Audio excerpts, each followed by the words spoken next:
नमस्कार। नरेंद्र मोदी लगातार तीसरी बार प्रधानमंत्री पद की शपथ लेने जा रहे हैं, लेकिन अब भी बीजेपी कहीं ना कहीं इस सोच में पड़ी है कि आखिर जो बीजेपी 400 का नारा दे रही थी वह 240 पर कैसे अटक गई।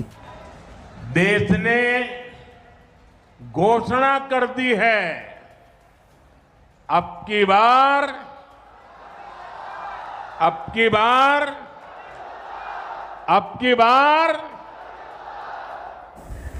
ज्ञात रहे कि अल्पमत की सरकार भी अपनी बंदिशें हैं और कभी कभी समझौते भी करने पड़ते हैं, लेकिन नरेंद्र मोदी ने कभी भी अल्पमत और समझौते वाली सरकार का नेतृत्व नहीं किया है।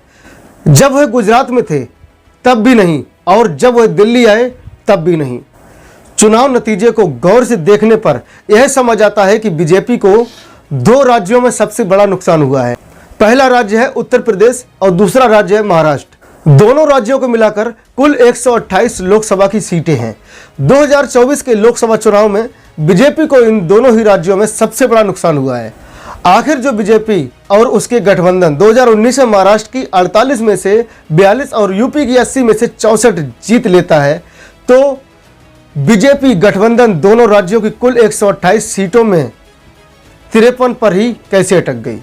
2019 में बीजेपी केवल अपने दम पर इन दोनों राज्यों में 85 सीट जीतकर लाई थी, जबकि 2024 में यह संख्या घटकर 42 रह गई।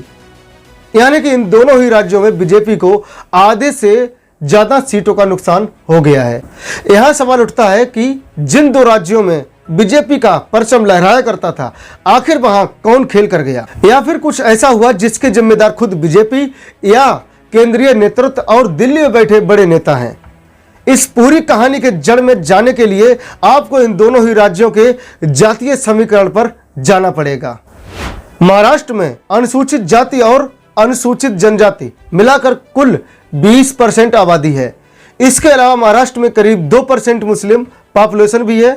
उत्तर प्रदेश में दलितों की कुल आबादी 20 से 21% के बीच है, वहीं मुस्लिम आबादी 20% के आसपास है। विपक्षी पार्टियों ने सारा खेल इसी दलित और मुस्लिम वोट बैंक के बीच किया है। दलितों के बीच विपक्षी गठबंधन ने जो नैरेटिव फैसला, वो नैरेटिव यह था कि अगर नरेंद्र मोदी आ गए तो संविधान खत्म हो जाएगा, आपका आरक्षण छीन लिया जाएगा और आपको दोयम दर्जे का नागरिक बना दिया जाएगा। साथ ही विपक्षी गठबंधन ने गरीब जनता को यह बताया कि वह सत्ता में आते हैं तो हर महिला को 1 लाख रुपए देंगे और घर घर सरकारी नौकरी देंगे।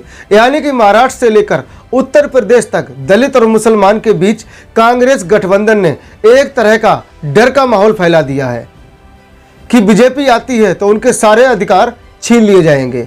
इस चुनाव के नतीजे को जब गौर से देखेंगे तो यह भी पता लगता है कि ग्रामीण क्षेत्रों में बीजेपी को वोट कम मिले हैं, जबकि विपक्ष की गठबंधन ने अच्छा खासा वोट ग्रामीण इलाकों में बटोरे हैं।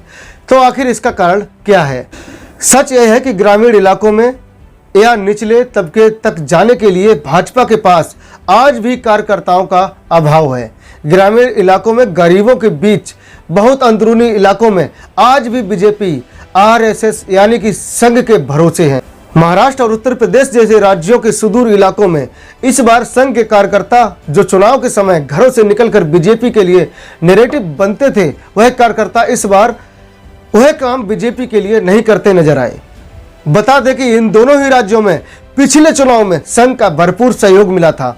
2014 की जीत हो या 2019 की जीत या फिर 2017 यूपी का विधानसभा चुनाव, सभी के संघ के कार्यकर्ताओं ने बीजेपी की मदद जमीन पर की थी। लेकिन 2024 के लोकसभा चुनाव में संघ के कार्यकर्ता जमीन पर नहीं थे।